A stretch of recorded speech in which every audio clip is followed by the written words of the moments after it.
YouTube, it's me again. I'm not chewing gum this time. And you see my hands on it's new tool, old tool, sometime tool Tuesday. I bought one of these things again.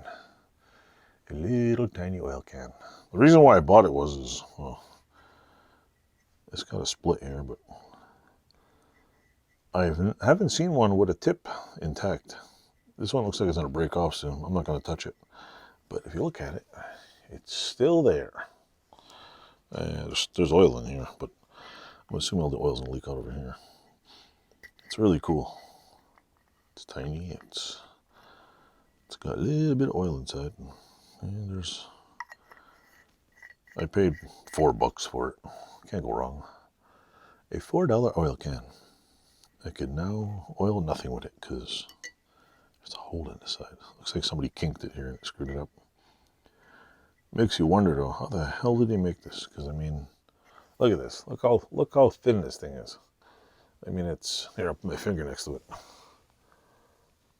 Look how thin that thing is. That is very, very thin. So obviously this is like probably soldered in there.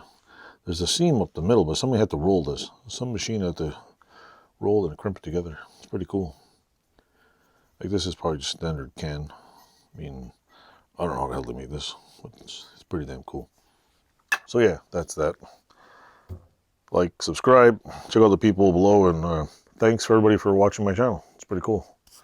Goodbye.